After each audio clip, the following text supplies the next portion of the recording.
The Council of Presidents of the National Pan-Hellenic Council, and to Congresswoman Robin Kelly, it is my great honor to be with everyone this evening. And please have a seat. I thought everyone was standing. If you have a seat, please have a seat. Thank you all. And to all the members of Sigma Gamma Rho Sorority Incorporated.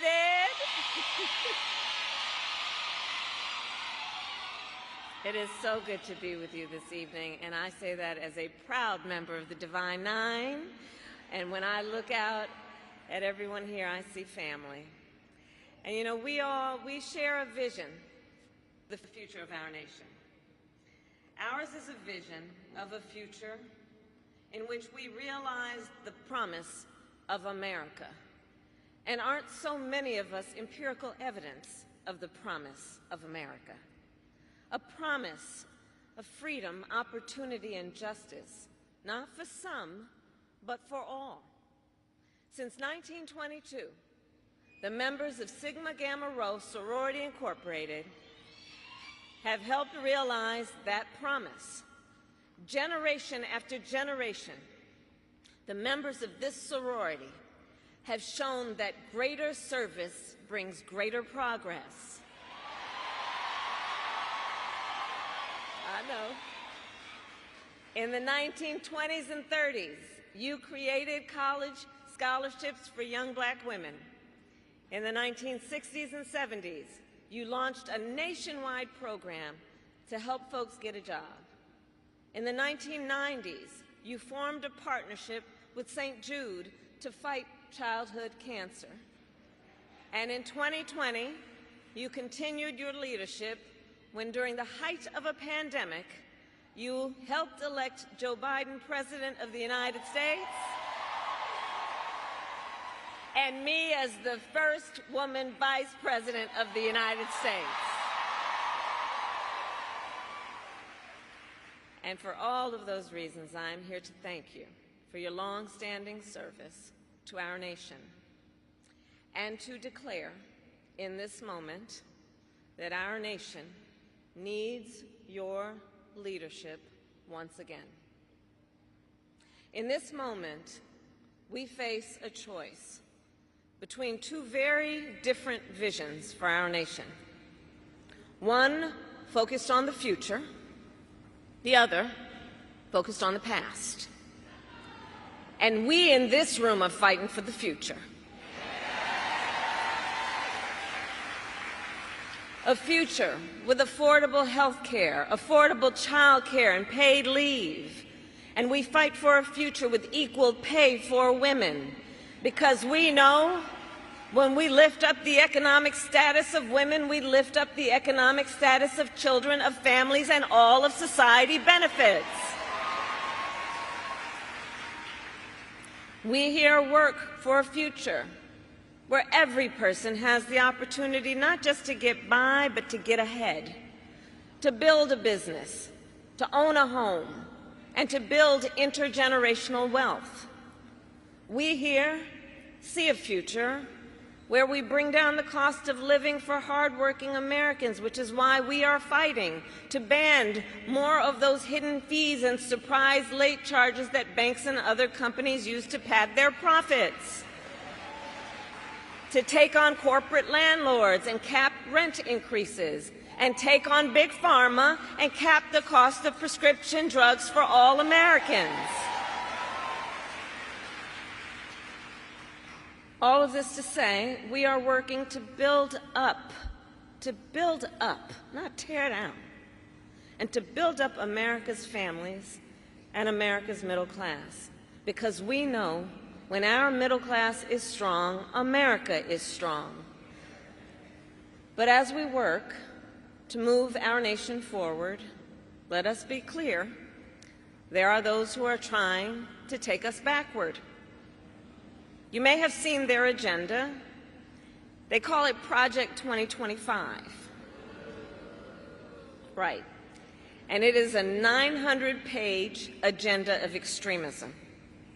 Project 2025 would raise taxes on middle-class families and cut taxes for billionaires, eliminate the Department of Education, and end programs like Head Start, which of course would take away preschool from hundreds of thousands of our children. All of this to build on what Donald Trump did in his first term. When he was president, he gave tax breaks to billionaires and big corporations. He tried to cut Social Security and Medicare every single year. And he and his allies have tried more than 60 times to end the Affordable Care Act and to take us back to a time when insurance companies had the power to deny people with pre-existing conditions. Remember what that was? Denying children with asthma, breast cancer survivors, grandparents with diabetes. And you know, America has tried these failed policies before, and we are not going back. We are not going back. We all here remember what those 4 years were like, and today we were given yet another reminder. This afternoon,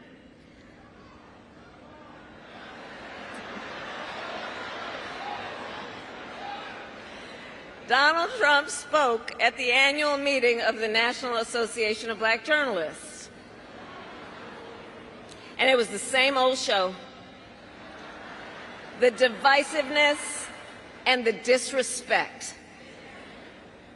And let me just say, the American people deserve better.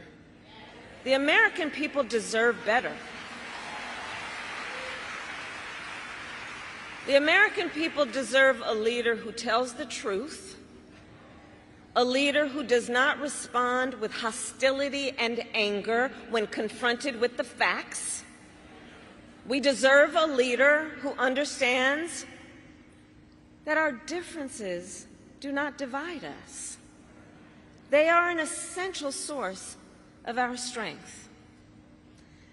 So I say, to Sigma Gamma Rho Sorority Incorporated, ours is a fight for the future, and it is a fight for freedom. Across our nation, we are witnessing a full-on attack on hard-fought, hard-won fundamental freedoms and rights. The freedom to vote, the freedom to be safe from gun violence, the freedom to live without fear of bigotry and hate, the freedom to love who you love openly and with pride, the freedom to learn and acknowledge America's true and full history, and the freedom of a woman to make decisions about her own body and not have her government tell her what to do. A fight for our most fundamental freedoms. And to this room of leaders, I say, bring it on. Bring it on, those who would dare to attack these fundamental freedoms. Because we here, we love our country. We love our country. And I believe it is the highest form of patriotism to fight for the ideals of our country. So we, who believe in the sacred freedom to vote, will finally pass the John Lewis Voting Rights Act and the Freedom to Vote Act. We, who believe that every person should be free from gun violence, will finally pass universal background checks, red flag laws, and an assault weapons ban. And we, who believe in reproductive freedom, will fight for a woman's right to choose, because we know one does not have to abandon their faith or deeply held beliefs to agree the government should not be telling her what to do. Because we know faith and freedom can coexist. And understand, when he was president, Donald Trump handpicked 3 members of the United States Supreme Court, the Court of Thurgood and RBG, because he intended for them to overturn the protections of Roe v. Wade. And as he intended, they did. And now, in the South, where the majority of black women live, every state except for Virginia has an abortion ban. Many with no exception even for rape and incest. And now he intends to pass a nationwide abortion ban, to ban access to fundamental health care in every state. But I will not let that happen. I promise you, when I am President of the United States, and when Congress passes a law to restore reproductive freedoms, I will sign it into law.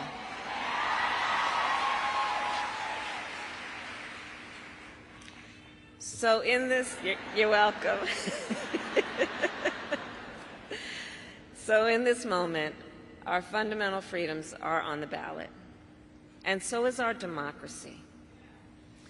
This month, and it really bears, just with all that's been happening, to for a moment pause and think about it. This month, the Supreme Court basically just told the former president, who has been convicted of fraud, that going forward he will be immune for activity we know he is prepared to engage in if he gets back into the White House. Recall, Donald Trump has openly vowed, if reelected, to be a dictator on day one, that he will weaponize the Department of Justice against his political enemies, that he will round up peaceful protesters and throw them out of our country, and even, quote, terminate the United States Constitution. So in conclusion, I say to the incredible members of Sigma Gamma Rho Sorority Incorporated, there is so much at stake in this moment. Election day is in 97 days. And in this moment, once again, to energize, to organize, and to mobilize, to register folks to vote and get them to the polls, because when we organize, mountains move. When we mobilize, nations change.